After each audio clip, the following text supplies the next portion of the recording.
구독과 좋아요, 알림 설정은 재밌는 영상을 만드는데 큰 힘이 됩니다. 바로 시작하겠습니다. 옛날 어느 마을에 대대로 기름진 땅을 잃고 큰 부를 쌓은 김대감이 살고 있었습니다. 김대감에게는 생김새도 성격도 판이하게 다른 두 아들이 있었습니다. 첫째 아들 만복은 아버지를 닮아 셈이 빠르고 욕심이 많았으며 말솜씨도 좋아 상단의 일을 곧잘 거들었습니다. 그의 아내 옥시 또한 만만치 않은 여인이었습니다. 화려한 것을 좋아하고 남들 앞에 거칠해하는 것을 목숨처럼 여겼으며 아랫사람들 앞에서는 늘 거만하게 굴었습니다. 반면 둘째 아들 칠복은 형과는 달리 셈이 어두웠습니다. 남에게 싫은 소리 한 번 못하고 누가 밭 한 떼기를 속여 가져가도 그저 허허 웃으며 그럴 만한 사정이 있었겠지요 하고 말 뿐이었습니다. 이런 칠복을 두고 마을 사람들은 뒤에서 바보 총각이라 수군거렸습니다. 칠복은 그 소리를 들었지만 그저 입술만 깨물 뿐이었습니다. 칠복은 속으로 생각했습니다. 내가 바보인 것이 아닌데 그저 말이 어눌할 뿐인데. 아버님, 오늘 장부 정리가 끝났습니다. 그런데 칠복이 녀석에게 맡긴 곡식 수량이 또 맞질 않습니다. 저런 바보 총각에게는 장부 대신 쇠스랑이나 쥐어주시지요. 서방님 말씀이 맞습니다. 어머님, 저런 바보에게 어느 처녀가 시집을 오겠다고 하겠어요? 쯧쯧, 우리 집안의 수치입니다, 수치. 칠복은 그런 형님 부부의 모진 말에도 그저 묵묵히 마당을 쓸 뿐이었습니다. 그런 칠복에게도 혼기가 찼습니다. 김대감 부부는 고심 끝에 비록 지금은 가세가 기울었으나 본래 학식이 깊은 양반 가문이었던 지혜로운 처녀 송화를 칠복의 아내로, 즉 며느리로 맞이했습니다. 송화는 말수가 적고 늘 조용했으나 그 눈빛만은 깊은 연못처럼 맑고 고요했습니다. 그녀는 시집 온 첫날부터 남편 칠복을 유심히 살폈습니다.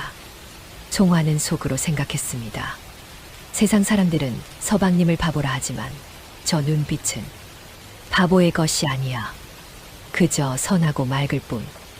송화가 며느리로 들어온 첫날부터 형수 옥시의 구박이 시작되었습니다.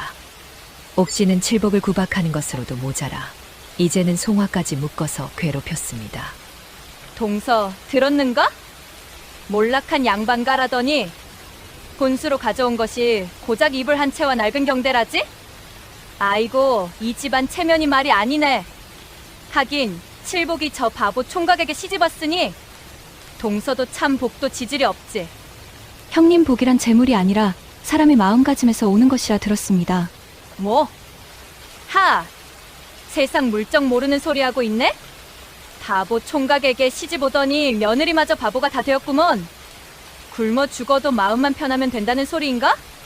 하루는 칠복이 마당에서 쌀과 마니를 옮기다가 발을 헛디뎌 쌀을 쏟고 말았습니다.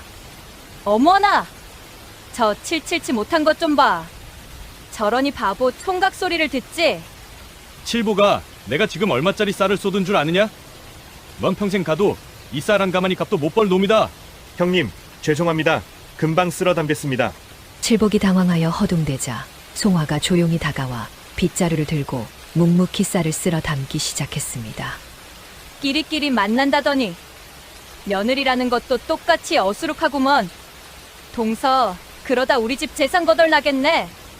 형님, 쌀은 다시 담으면 그만입니다. 하지만 형님께서 서방님께 뱉으신 말은 주워 담을 수 없지요. 서방님은 바보가 아니라 그저 마음이 선하신 분입니다. 뭐라고?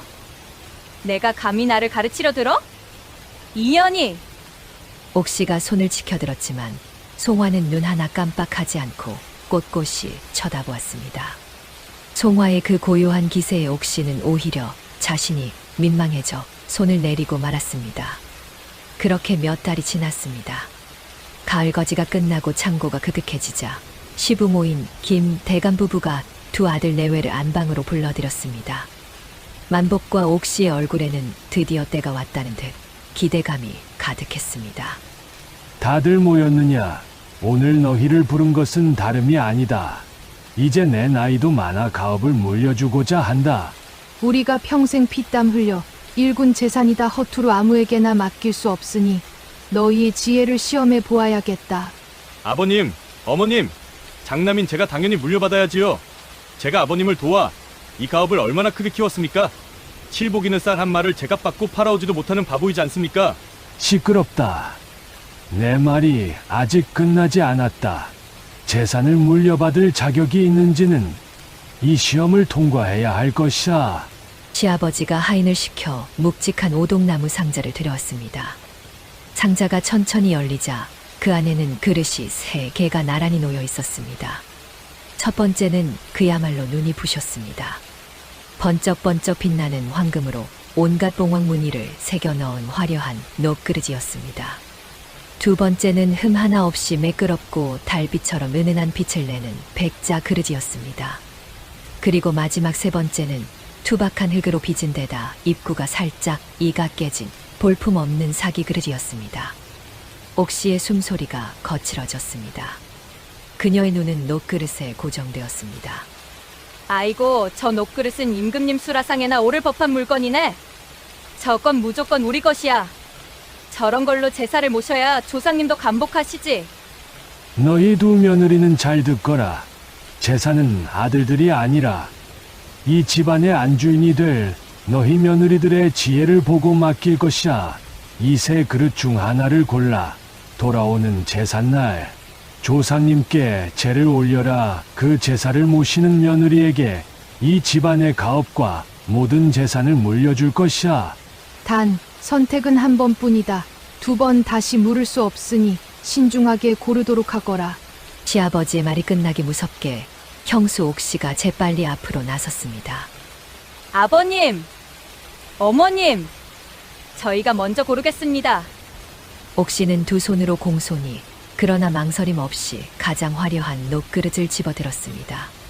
장남, 장손 며느리인 제가 이 화려한 녹그릇으로 제사를 모시는 것이야말로 조상님에 대한 예의이자 이 집안의 체면을 세우는 일이 아니겠습니까?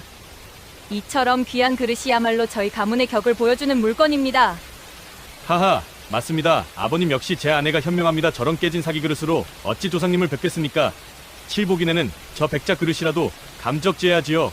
옥시는 녹그릇을 보물처럼 품에 안고 승리에 도취한 표정으로 칠복과 송화를 힐끗 쳐다보았습니다. 그래, 너희는 그 녹그릇을 택했느냐? 좋은 선택이다. 시아버지는 아무런 감정 없는 얼굴로 고개를 끄덕이고는 조용히 서 있는 둘째 며느리 송화와 바보 총각 칠복을 바라보았습니다. 칠보가, 송화야, 이제 너희 차례다. 남은 것은 이 단아한 백자 그릇과 이가 깨진 사기 그릇뿐이구나. 너희는 무엇으로 제사를 모시겠느냐? 칠복은 형님 부부가 으리으리한 녹그릇을 챙겨들고 의기양양하게 자리를 뜨자 그제야 정신이 들었습니다.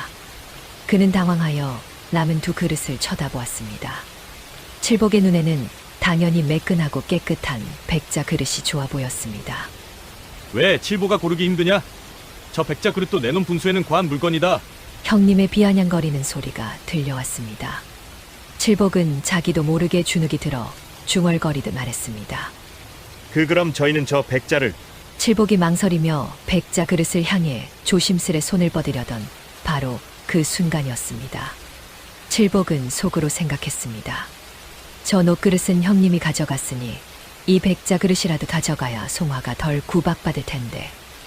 옆에 조용히 앉아있던 송화가 칠복의 손을 부드럽게 그러나 단호하게 손으로 덮어 막았습니다. 서방님, 잠시만요. 아니, 부인. 송화는 남편을 돌아보지도 않고 자리에서 일어났습니다. 방 안의 모든 시선이 그녀에게로 향했습니다. 송화는 칠복이 탐내던 백자 그릇은 쳐다보지도 않고 곧장 마지막에 남은 그릇, 구석에 놓인 이가 깨진 투박한 사기 그릇 앞으로 걸어갔습니다. 그리고는 마치 세상에서 가장 귀한 보물을 다루듯 두 손으로 공손히 그 깨진 사기 그릇을 들어 올렸습니다. 아버님, 어머님, 저희는 이 사기 그릇을 받겠습니다. 방 안에 무거운 침묵이 내려앉았습니다. 칠복은 얼굴이 새빨개져서 어쩔 줄을 몰랐고 만복과 옥시는 눈이 휘둥그레졌습니다. 그 침묵을 깬 것은 형수 옥시의 날카로운 웃음소리였습니다. 하하, 세상에. 동서, 지금 제정신인가? 이가 깨진 그릇이라니. 저런 흉물로 어찌 조상님께 제사를 모시겠다고? 하하하, 내가 너를 바보 총각이라 불렀더니 며느리마저 진짜 바보를 들였구나. 아니, 제사를 지내기도 전에 조상님들이 노하시했다. 안 그런가, 칠보가? 칠복은 너무나 부끄럽고 창피해서 쥐구멍에라도 숨고 싶었습니다. 아이고, 송화야 송화야 어찌하여. 그는 아내를 향해 원망스러운 목소리로 속삭였습니다. 송화 부인 대체 왜 저런 흉물을. 쯧쯧, 저런 그릇은 우리 집 머슴들도 밥 담아주기 부끄러워 버릴 물건일세. 그걸 유산이라고 받아들다니? 정말 분수에 딱 맞는구먼. 형님 부부의 조롱에도 시부모는 웃지 않았습니다. 시아버지는 녹그릇을 선택할 때와 마찬가지로 아무 감정 없는 얼굴로 송화를 물끄러미 바라보았습니다. 송화야, 너는 어찌하여 저 화려한 녹그릇도 고운 백자 그릇도 마다하고 하필 저 이가 깨진 사기 그릇을 택한 것이냐? 송화는 또렷한 목소리로 대답했습니다. 아버님 녹그릇은 화려하나 무거워 닫기 힘들고 백자 그릇은 고우나 얇아 깨지기 쉽습니다. 송화는 자신이 들고 있는 투박한 사기 그릇을 내려다보며 말을 이었습니다. 허나 이 사기 그릇은 투박하고 이가 나갔을지언정 그릇의 본분인 담는 것에는 조금도 부족함이 없습니다. 이미 깨진 곳이 있으니 더 깨질 것을 두려워할 필요도 없고 흙으로 빚었으니 흙에서 난 곡식을 담기에 가장 어울린다 생각했습니다. 시아버지는 그제야 천천히 고개를 끄덕였습니다. 그 표정을 잃을 수는 없었으나 희미한 미소가 스치는 듯도 했습니다. 좋다, 너희는 그 사기 그릇을 택했구나. 그리하거라. 이 너희의 선택이니 이제 그 그릇을 가지고 분가하여 따로 살도록 해라. 형님네와 한 집에 있을 순 없으니 마을 끝에 있는 낡은 초가집을 너희에게 내어주겠다. 아버지, 역시 현명하십니다. 저런 그릇을 택한 것들과 어찌 한 집에서 살겠습니까? 하하. 앞으로는 너희가 고른 그 그릇에 밥을 담아 먹고 그 그릇으로 제사를 모시며 살아가거라. 이제 그만 물러들 가보아라. 그날 저녁 칠복과 송화는 마을 가장자리에 있는 바람이 새는 낡은 초가집에 도착했습니다. 칠복은 금방이라도 울음이 터질 듯한 얼굴이었습니다. 형님 부부가 으리으리한 기와집에서 잔치를 벌이고 있을 것이 뻔했기 때문입니다. 마침내 칠복이 참았던 울분을 터뜨렸습니다. 부인, 대체 무슨 생각으로 그런 짓을 한 거요? 온 마을 사람들의 웃음거리가 된 것도 모자라서 이제 우리는 이 외딴 초가집에서 굶어 죽게 생겼소. 송화는 대답 대신 짐을 풀고 묵묵히 차가운 방바닥을 닦기 시작했습니다. 형님네는 저 으리으리한 기와집에서 오늘 밤도 잔치를 벌일 텐데 우리는 이게 뭐요? 하다못해 저 백자 그릇이라도 골랐다면 이런 푸대접은 받지 않았을 것이오. 송화는 닦던 걸레를 멈추고 칠복을 바라보았습니다. 그 눈빛은 여전히 고요하고 단단했습니다. 서방님, 그릇의 본분은 음식을 담는 것입니다. 화려함이 그 본분은 아니지요. 밥을 담을 수 있다면 그것으로 그릇의 소임은 다한 것입니다. 지금 그릇 타령이 나오시오? 당장 내일 먹을 쌀이 어디 있단 말이오? 쌀은 저 들판에 있고 물은 저 개울에 있습니다. 그리고 우리에겐 두 손 두 발이 있습니다. 어찌 굶어 죽을 걱정을 하시니까. 속 편한 소리. 나는 모르겠소. 나는 이 꼴로는 못 사오. 당장 아버지께 가서 잘못했다고 빌고 저 백자 그릇이라도 다시 받아와야겠소. 칠복이 방문을 향해 뛰쳐나가려 하자 송화가 나지막이 불렀습니다. 서방님, 칠복은 그 목소리에 발을 뗄 수가 없었습니다. 아버님께서는 선택은 한 번뿐이라 하셨습니다. 지금 돌아가시면 서방님은 형님의 조롱거리만 될 뿐입니다. 저를 믿으시고 오늘 밤은 푹 주무십시오. 내일부터는 할 일이 많습니다. 칠복은 아내의 흔들림 없는 눈빛을 보았습니다. 그리고 낡은 초가집을 둘러보고는 결국 그 자리에 주저앉아 깊은 한숨을 내쉬었습니다. 그는 아내를 이해할 수 없었지만 이상하게도 더 이상 따져 물을 수가 없었습니다. 그렇게 두 형제는 각자의 그릇을 들고 분가하여 다른 살림을 차리게 되었습니다. 만복과 옥시는 으리으리한 기와집에서 잔치를 벌이며 자신들의 선택이 얼마나 현명했는지 마을 사람들이 다 알도록 떠들어댔습니다. 이 녹그릇을 보시게. 이 광채가 바로 우리 김씨 가문의 체면이 아니고 무엇이겠나? 하하, 맞습니다. 서방님, 그에 비하면 우리 동서는 참으로 불쌍하지요. 그 이가 깨진 사기 그릇이라니 생각만 해도 끔찍합니다. 칠복과 송화는 마을 끝 초가집에서 묵묵히 짐을 풀었습니다. 집은 낡았지만 송화는 구석구석을 정갈하게 닦았습니다. 그리고 칠복을 데리고 집 뒤편의 황무지로 나갔습니다. 서방님, 보십시오. 아버님께서 이 땅을 우리에게 주셨습니다. 집은 비록 낡았으나 땅은 거짓말을 하지 않습니다. 이런 황무지에서 대체 뭘 한단 말이오? 제가 아버님 댁에서 지낼 때 어머님께서 이가 깨진 사기 그릇을 닦으시며 하시는 말씀을 들었습니다. 무슨 말씀 말이오? 그릇의 본분은 음식을 담는 것이니 이가 나가 볼품 없더라도 늘 밑바닥까지 정갈하게 닦아야 복이 깃든다 하셨습니다. 땅도 마찬가지입니다. 우리가 정성으로 일구면 분명 복을 줄 것입니다. 칠복은 아내의 말을 다 이해할 수는 없었지만 그저 묵묵히 아내를 따라 황무지를 개간하기 시작했습니다. 송화는 낡은 사기 그릇에 밥을 담아 칠복에게 주었고 자신은 그보다 더 작은 그릇에 밥을 담아 먹었습니다. 시간이 흘러 겨울이 가고 봄이 왔습니다. 형님네 기와집은 여전히 손님들로 북적였습니다. 하지만 송환의 초가집 뒤편 황무지는 부지런한 두 사람의 손길 덕에 제법 밭의 모양새를 갖추어 갔습니다. 송환은 밭 한쪽의 작은 우물을 파기 시작했습니다. 부인, 땅을 파는 것은 제가 하겠소. 그런데 이 딱딱한 땅에서 물이 나오기는 하겠소. 서방님, 아버님께서 그릇의 밑바닥까지 닦으라 하신 말씀에는 분명 깊은 뜻이 있을 것입니다. 이 땅도 마찬가지입니다. 깊은 곳에 분명 생명수가 있을 것입니다. 두 사람은 밤낮으로 땅을 팠고 마침내 맑은 물줄기가 솟아올랐습니다. 그해 여름 10년 만에 큰 가뭄이 마을을 덮쳤습니다. 논밭은 거북이 등껍질처럼 쩍쩍 갈라지고 마을의 우물들도 하나둘 바닥을 드러내기 시작했습니다. 모두가 허리띠를 졸라매야 할 그 시기에 형님 만복의 집에서는 장남으로서의 체면을 세워야 한다며 시부모의 생신잔치가 성대하게 열렸습니다. 자, 모두 드시지요. 가뭄이라지만 우리 집안에 체면이 있는데 어찌 잔치를 거를 수 있겠습니까? 보십시오. 이 녹그릇이 얼마나 찬란합니까? 이것이 바로 우리 가문의 힘입니다. 형수 옥씨는 보란듯이 녹그릇을 과시하며 잔치 시중을 들러 온 칠복과 송화 부부를 하인처럼 부리며 조롱했습니다. 아이고, 동서. 어찌 그리 초라한 행색인가? 이럴 때일수록 양반의 체면을 세워야 아래 것들이 따르는 법일세. 쯧쯧, 저 깨진 사기 그릇에 밥을 먹으니 복이 달아날 수밖에. 칠복은 분한 마음에 주먹을 꽉 쥐었지만 송화가 칠복의 소매를 가만히 잡아당겼습니다. 송화는 속으로 생각했습니다. 지금은 때가 아닙니다, 서방님. 저 녹그릇이 저들의 발목을 잡을 날이 곧 올 것입니다. 두 사람은 묵묵히 손님들의 시중을 들었습니다. 하지만 이 무리한 잔치로 인해 형님 부부는 큰 빚을 지게 되었습니다. 가뭄으로 수입은 줄었는데 거칠애를 위해 재산을 탕진한 것입니다. 가뭄은 끝없이 이어졌습니다. 형님네 기와집 창고는 금세 바닥을 드러냈고 빚쟁이들이 문을 두드리기 시작했습니다.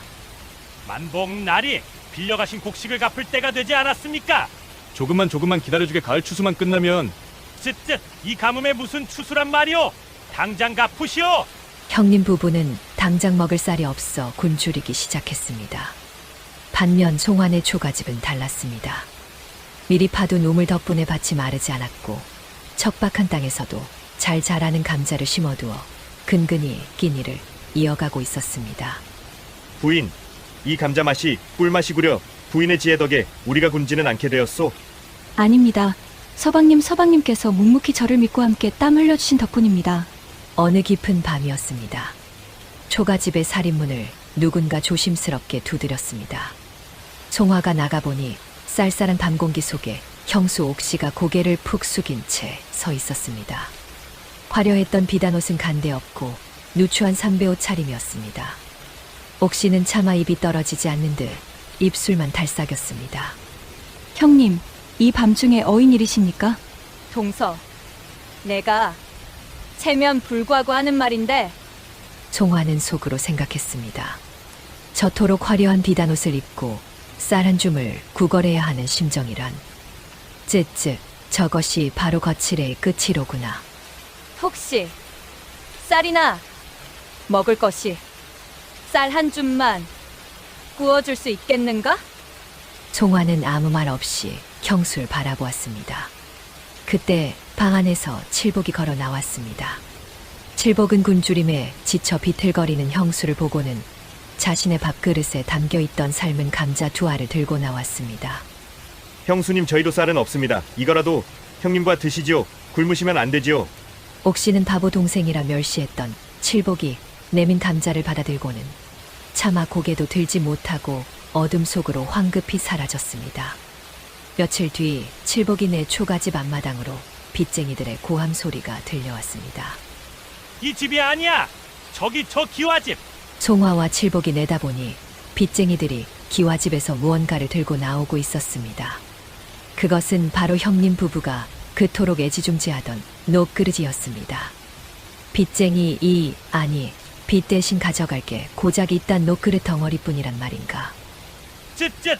이딴 것만 번지르르 한 녹그릇 덩어리가 지금 당장 목구멍에 넣어갈 저 감자 한 알보다 못하구나. 빚쟁이는 녹그릇을 바닥에 내팽개치듯 마차에 씌웠습니다.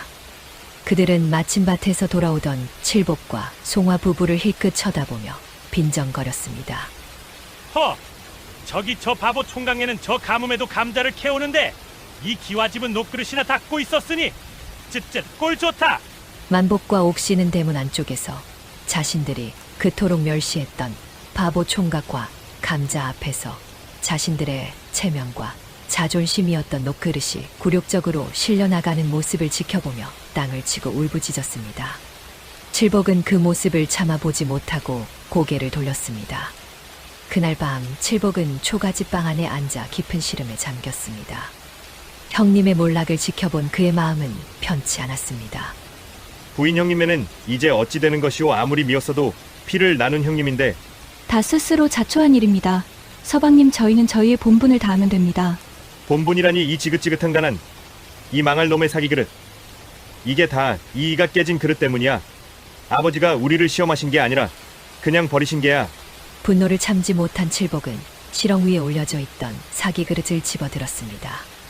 이런 흉물만 아니었어도 내가 저 백자 그릇이라도 골랐다면 이걸 당장 깨버려야 해. 칠복이 그릇을 마당의 돌부리를 향해 힘껏 내리치려던 바로 그 순간 송화가 칠복의 앞을 막아서며 외쳤습니다. 서방님, 안 됩니다. 그 그릇은 아버님께서 주신 유산입니다. 칠복은 아내의 간절한 눈빛에 들었던 그릇을 차마 내던지지 못했습니다. 그는 숨을 헐떡이며 사기 그릇을 마루에 내려놓았습니다. 저 눈빛은 늘 무언가를 알고 있었어. 그래, 부인의 말을 한 번만 더 믿어보자. 서방님, 이 그릇을 자세히 보십시오. 어머님께서 이 그릇을 닦으실 때 유독 밑바닥을 정성 들여 닦으시는 것을 보았습니다. 그릇은 밑바닥까지 정갈해야 복이 깃든다는 아버님의 가르침을 잊으셨습니까? 밑바닥이라니 그게 대체 무슨... 송화는 눈물을 닦고 칠복의 손을 잡았습니다. 저희가 그동안 너무 굶주려 그 뜻을 헤아리지 못했습니다. 서방님, 저와 함께 이 그릇의 밑바닥을 자세히 살펴보아 주십시오. 칠복은 아내의 말에 홀린 듯 이가 깨진 사기 그릇을 들어 올렸습니다. 그는 그릇을 뒤집어 투박한 굽을 바라보았습니다. 아무것도 없소. 그저 흙덩어리일 뿐. 아닙니다. 여기 이 부분을 보십시오. 송화가 자신의 비녀로 굽 안쪽의 한 부분을 긁어냈습니다. 흙먼지가 거치자 그곳에는 흙과 다른 질감의 무언가가 단단하게 붙어 있었습니다. 이게 뭐요? 밀랍입니다. 누군가 무언가를 숨기기 위해 밀랍으로 단단히 봉해두었습니다. 칠복의 심장이 쿵쾅거리기 시작했습니다. 칠복은 속으로 생각했습니다. 설마 여기에? 그는 부들부들 떨리는 손으로 밀랍을 떼어내기 시작했습니다. 딱딱하게 굳은 밀랍이 떨어져 나가자 그릇 밑바닥 굽 안의 빈 공간에서 작게 접힌 종이 쪽지 2개가 드러났습니다. 이것은... 칠복이 첫 번째 종이를 펼쳤습니다. 그것은 놀랍게도 마을에서 가장 기름진 땅으로 소문난 옥토 3,000평이 적힌 땅 문서였습니다. 땅 문서라니 옥토 3,000평이라니. 부인, 우리가 부자가 되었소. 칠복이 기뻐 날뛰려 할 때 송화가 남은 종이 쪽지를 조용히 펼쳐들었습니다. 그것은 시아버지의 친필 편지였습니다. 서방님 아버님의 편지입니다. 칠복은 숨을 죽이고 편지를 받아들었습니다. 그곳에는 이렇게 쓰여 있었습니다. 어리석은 첫째 놈은 화려한 녹그릇을 탐할 것이나 그 녹그릇은 텅 빈 창고를 상징한다. 나는 내 아들 칠복이가 아니라 칠복이의 부족함을 채워줄 지혜로운 며느리. 너 송화의 현명함을 시험한 것이다. 아, 아버님. 이가 깨진 이 투박한 사기 그릇이야말로 옥토를 품고 있는 진짜 백이인이라 거칠에 속지 않고 그릇의 본분과 그 밑바닥의 의미를 아는 너에게 우리 가문의 진짜 재산과 내 어리숙한 아들 칠복이를 맡긴다. 이 가문을 너의 지혜로 일으켜 세워다오. 편지를 다 읽은 칠복은 그 자리에 주저앉았습니다. 그는 땅 문서와 아내 송화의 얼굴을 번갈아 보더니 이내 아내의 손을 잡고 큰 절을 올렸습니다. 칠복, 부인 내가 진짜 바보였소. 아버님의 깊은 뜻도 모르고 부인의 지혜도 의심했으니 이 어리석은 남편을 용서하시오. 아닙니다. 서방님 어서 일어나십시오. 이것은 서방님의 선한 마음씨에 하늘이 내리신 복입니다. 송화는 남편을 일으켜 세우며 그간의 서름을 씻어내듯 따뜻한 미소를 지어 보였습니다. 가뭄은 끝이 났고 칠복과 송화는 옥토에서 첫 농사를 거두었습니다. 그들은 순식간에 마을에서 가장 큰 부자가 되었습니다. 알거지가 되어 남의 집 행랑채에서 근근히 살아가던 형님 만복과 옥씨 부부는 이 소식을 듣고 배가 아파 견딜 수가 없었습니다. 서방님, 이게 말이 됩니까? 아버님이 노망이 드신 게 틀림없어요. 어찌 장남인 우리를 제쳐두고 저 바보 녀석들에게 옥토를 물려준단 말입니까? 만복 시끄럽다. 그 바보 녀석들이 우리를 비웃고 있을 것을 생각하니 괘씸해서 잠이 오지를 않는구나. 안 되겠어요. 이대로는 못 삽니다. 서방님, 어떻게든 하셔야지요. 우리가 이대로 거지꼴로 사는 건 체면이 서지 않습니다. 만복은 며칠 밤낮을 고민했습니다. 그는 자신의 모든 것을 잃게 된 것이 그저 운이 나빴을 뿐이라 생각했습니다. 체면 때문에 그는 이 현실을 받아들일 수 없었습니다. 그래, 방법이 있다. 아버님께서 주신 땅 문서가 있다면 장남인 나에게 주신 진짜 땅 문서도 있을 터 그놈들이 가진 것이야말로 가짜가 아니겠느냐? 형님 부부는 마지막 체면을 세우기 위해 스스로 함정을 팠습니다. 그들은 아는 서기를 매수하여 장남 만복에게 옥토 3,000평을 물려준다는 가짜 땅 문서를 만들었습니다. 그리고는 칠복과 송화를 관아에 고발했습니다. 관아의 마당이 사람들로 가득 찼습니다. 칠복과 송화는 죄인처럼 끌려 나왔고 형님 만복이 의기양양하게 소리쳤습니다. 사또, 저 바보 녀석들이 아버님의 유산을 훔치고 감히 가짜 땅 문서로 저를 능멸하였습니다. 아버지가 장남인 제게 주신 이 진짜 땅 문서를 보시오. 만복이 그럴듯하게 위조된 땅 문서를 내밀자 사또가 칠복을 돌아보았습니다. 칠복이, 내가 할 말은 없느냐? 저기 내 형의 말이 사실이냐? 칠복은 긴장하여 입도 떼지 못하고 벌벌 떨고 있었습니다. 그때 송화가 앞으로 나섰습니다. 사또, 저희가 가진 땅 문서는 여기 있습니다. 저것은 가짜입니다. 당장 저것들을 하옥시켜 주시오. 형님이 발악하듯 소리치자 송화는 땅 문서를 내미는 대신 품에서 보자기에 싼 무언가를 꺼내 사또 앞에 올렸습니다. 그것은 이가 깨진 투박한 사기 그릇이었습니다. 저것은 사또, 저것들이 미쳤나 봅니다. 증거랍시고 저런 깨진 그릇을 가져오다니. 사람들이 웅성거리기 시작했습니다. 이것이 어찌 증거가 된다는 말이냐? 송화는 차분하게 그릇을 뒤집어 밑바닥을 보였습니다. 사또, 이 그릇 밑바닥 밀랍 안에 아버님의 친필 편지가 함께 있었습니다. 송화가 사또에게 편지를 건네자 사또는 그것을 크게 읽어 내려갔습니다. 이가 깨진 이 투박한 사기 그릇이야말로 옥토를 품고 있는 진짜 백이인이라. 이 가문을 너의 지혜로 일으켜 세워다오.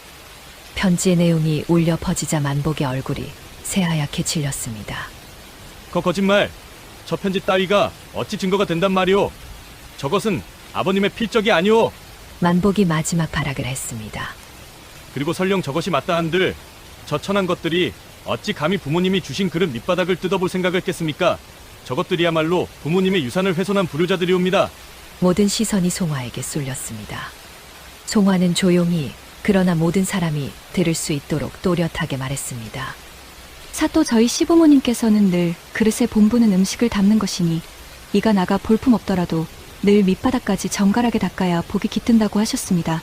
저희는 그저 그 가르침을 따랐을 뿐입니다.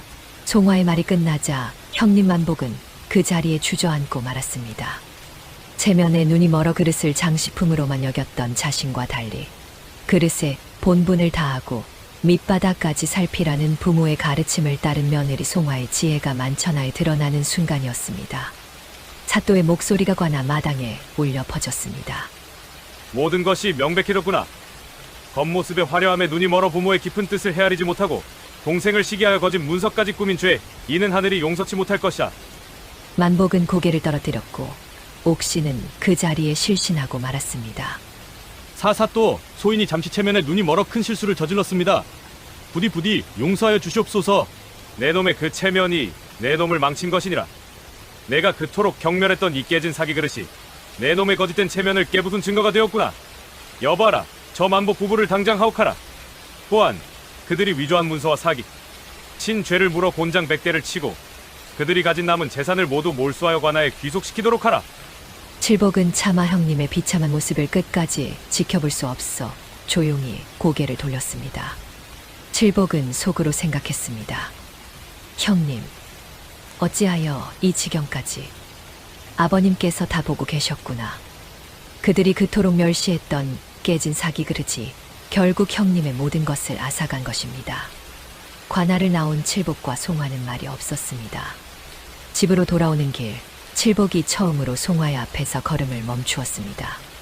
그는 아내의 손을 덥석 잡았습니다. 부인, 내가 정말 어리석었소. 나는 아버님의 뜻도 부인의 지혜도 아무것도 알아보지 못한 진짜 바보였소. 서방님, 칠복은 아내의 눈을 바라보며 처음으로 가장으로서의 다짐을 말했습니다. 부인이 아니었다면 나는 평생 형님의 그늘 아래서 조롱이나 당하며 살았을 것이오. 부인이 나를 사람으로 만들어 주었소. 이제부터는 내가 부인을, 그리고 이 가문을 지킬 것이오. 이 칠복이가 부인의 지혜를 따르겠소. 송화는 남편의 달라진 눈빛을 보았습니다. 그 안에는 더 이상 어리숙한 바보 총각이 없었습니다. 듬직한 지아비가 서 있었습니다. 송화는 그제야 안심한 듯 따뜻한 미소를 지어 보였습니다. 그렇게 칠복과 송화는 옥토를 일구어 큰 부자가 되었습니다. 하지만 그들은 기와집을 짓지 않고 낡은 초가집을 고쳐 살며 더욱 부지런히 일했습니다. 몇 달 후 곤장을 맞아 몸이 만신창이가 되고 모든 재산을 잃은 만복과 옥시 부부가 칠복의 초가집을 찾아왔습니다. 그들의 모습은 차마 눈뜨고 볼 수 없을 정도로 비참했습니다. 그토록 중시하던 체면은 온데간데 없고 굶주림에 지친 두 사람이 마당에 엎드렸습니다.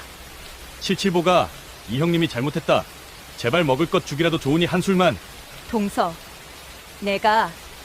내가 정말 죽을 죄를 지었네. 제발 우리 좀 살려주게. 칠복은 당장이라도 그들을 내쫓고 싶었습니다.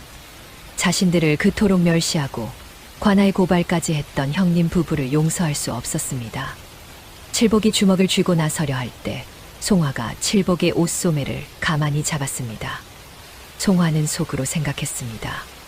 독하게 굴어야 할 때와 용서해야 할 때를 아는 것, 그것이 이 재산을 지키는 길이다. 서방님 그래도 피를 나눈 형님이십니다. 부인, 저들이 우리에게 한 짓을 잊었소. 잊지 않았습니다. 하지만 아버님께서 깨진 그릇을 저희에게 주신 이유는 그 안에 땅 문서만 들어있었기 때문은 아닐 것입니다. 깨진 그릇이라도 훌륭히 제 본분을 다하듯 허물 있는 가족이라도 우리가 품어야 한다는 뜻이 아니었을까요? 송화는 칠복을 진정시키고 형님 부부에게 다가갔습니다. 형님, 아주버님 일어나십시오. 저희가 기와집을 드릴 수는 없습니다. 하지만 저희가 처음 일구었던 척박한 땅 한 떼기를 드리겠습니다. 송화는 칠복이 예전에 경수에게 건넸던 것과 같은 삶은 감자를 내밀었습니다. 이 감자를 심고 서방님과 제가 그랬던 것처럼 직접 땀 흘려 일구어 보십시오. 체면이 아니라 땀의 가치를 깨달으신다면 언젠가는 다시 일어서실 수 있을 것입니다. 형님 부부는 그 감자를 받아들고 하염없이 눈물을 흘렸습니다. 그로부터 몇 년 뒤 칠복 부부가 새 땅에서 첫 수확을 거둘 무렵 노쇠한 시부모님이 웃으며 초가집을 찾아왔습니다. 칠복은 부모님을 뵙자마자 큰절을 올렸습니다. 칠복아, 일어서거라. 내가 내게 물려준 것은 옥토가 아니라 바로 내 옆에 있는 저 며느리다. 이송아야, 내가 우리 가문을 살렸구나. 역시 내 이럴 줄 알았다. 내가 그 사기 그릇 밑바닥을 닦을 때부터 내 알아봤지.